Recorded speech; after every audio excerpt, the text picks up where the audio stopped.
In the water, come on and wade. Martin Luther King was born in 1929 in Atlanta, Georgia, in the United States of America. He graduated in theology and philosophy, and during his studies he discovered Gandhi, becoming touched and fascinated by the idea of nonviolence. A Baptist minister, he was more than a thinker. He was a great man of action. His social activity took place in the 50s and 60s, years during which, in the democratic United States of America, a very harsh segregationist regime was in place, a regime which pushed black people to the bottom of society. In all public places, including transportation, there were segregated areas for blacks.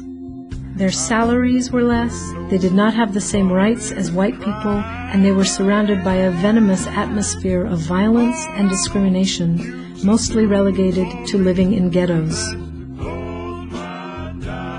In 1954, Martin Luther King moved to Montgomery in Alabama. There he began his political activity, becoming a leader in the protest movement against racial segregation in the city's transportation system. Protest sparks began after Mrs. Rosa Parks was arrested for sitting down in a bus in a place reserved for whites and refusing to stand up. A successful boycott of transportation was then carried out. The protest lasted for more than a year, and the blacks of Montgomery displayed great conviction, stability, and maturity, putting Martin Luther King's ideas into practice, nonviolence, not responding to provocation. And there were all sorts of provocations. Martin Luther King was arrested and sentenced. He was threatened and attempts were made on his life. Mass arrests were executed. False information was given to the authorities and the media to try to divide the movement.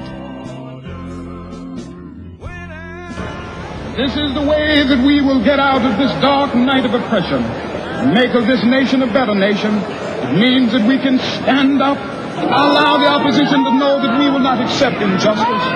We will stand up against it with our line, but we will never stoop down to the level of violence and hatred. And we will come to that point and we will be able to convince him that a new world is emerging. After a year of protests, the Supreme Court declared segregation in transportation illegal.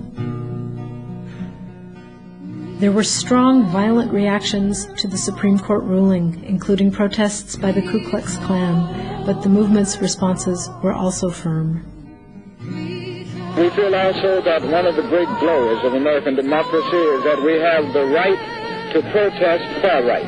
This is a non-violent protest. We are depending on moral and spiritual forces, using the method of passive resistance. Even if we have to receive violence, we will not return violence.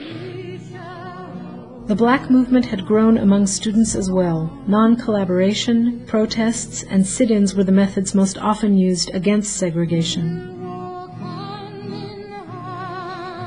An important goal was obtaining real voting rights for the black population. Martin Luther King continued to be abused, arrested without cause, threatened, and put in danger.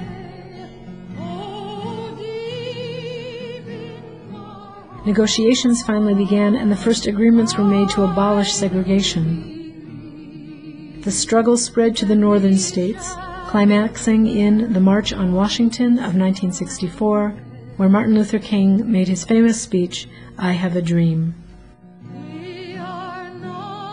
I have a dream that one day on the red hills of Georgia, the sons of former slaves and the sons of former slave owners will be able to sit down together at the table of brotherhood. I have a dream that one day, even the state of Mississippi, a state sweltering with the heat of injustice, sweltering with the heat of oppression, will be transformed into an oasis of freedom and justice. I have a dream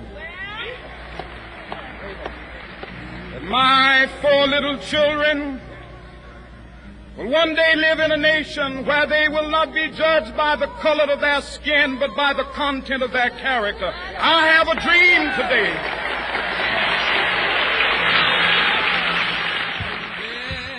In the following years, during the continuing struggle, the reaction of segregationists worsened, and various leaders of the nonviolent movement died. Martin Luther King understood more and more deeply how his struggle was not just the struggle of blacks in America, but that of all humankind. He also understood that violence was to be found in society itself, in its rules and philosophy. We're free from sorrow. This depth of understanding led him to take a stand against the war in Vietnam and be criticized by the allegedly democratic Christian world, which was slowly beginning to accept and recognize him as a spokesman. God is not interested merely in the freedom of black men and brown men and yellow men, but God is interested in the freedom of the whole human race and the creation of a society where all men will live together as brothers. No, we need not hate. We need not use violence. There is another way. And as modern as Gandhi saying through Thoreau, non-cooperation with evil is as much a moral obligation as is cooperation with good. There is another way. Martin Luther King was assassinated on April 4th, 1968, in Memphis, Tennessee, but nothing could ever stop what he started.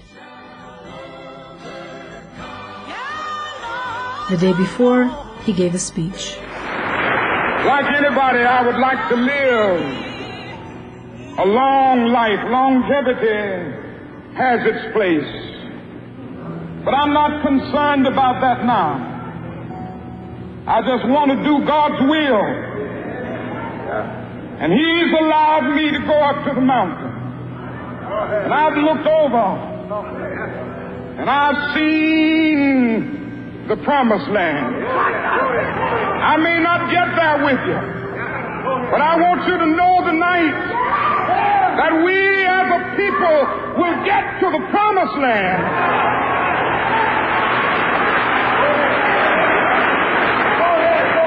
So I'm happy tonight. I'm not worried about anything. I'm not fearing any man. Mine eyes have seen the glory of the